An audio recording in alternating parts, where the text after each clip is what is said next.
9ஆம் வகுப்பு கணிதம் பாடம் 6 பயிற்சி 6.1ல் ஃபர்ஸ்ட் கணக்கு தான் இந்த வீடியோவில் பார்க்க போகிறோம்.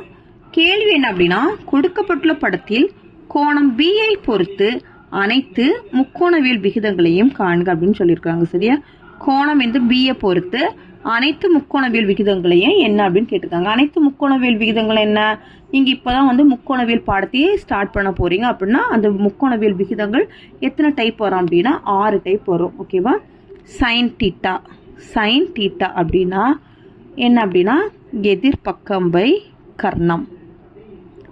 காஸ் தீட்டா அப்படின்னா அடுத்துள்ள பக்கம் பை கர்ணம். டான் தீட்டா அப்படின்னா எதிர்பக்கம் பை அடுத்துள்ள பக்கம். சரியா, அடுத்தது கொசிகன் தீட்டாவும் சைன் தீட்டாவும் தலைகீழ் ஃபார்முலா. ஓகேவா, அப்போ நான் கொசிகன் தீட்டான கர்ணம் பை எதிர்பக்கம். அடுத்தது சீக்கன் தீட்டா அப்படின்னா காசும் சீக்கனும் தலைகீழ், அப்போனா கர்ணம் பை அடுத்துள்ள பக்கம்.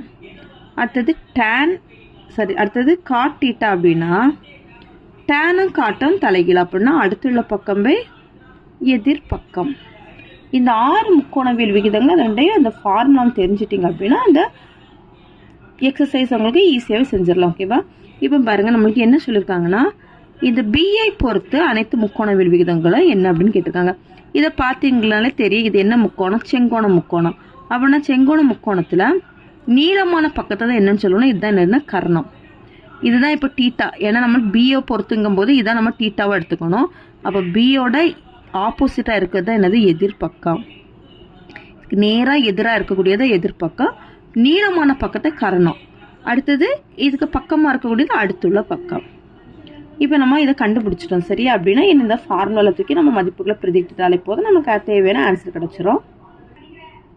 கர்ணம் 41, எதிர்பக்கம் 9, அடுத்துள்ள பக்கம் 40. சரியா, இப்போ பாருங்க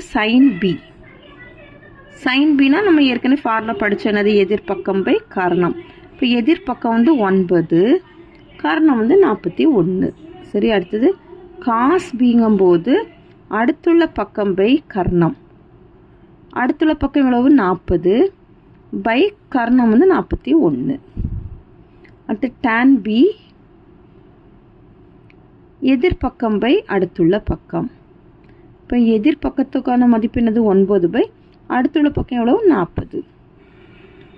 இப்போ கொசிகன் பி இது அப்படி தலைகள் எழுதிருங்க, ஏன்னா தலைகள் ஃபார்முலா தானே கர்ணம் பை எதிர்பக்கம் வரும். நம்ம அப்போ 41 பை 9ன்னு எழுதிக்கலாம்.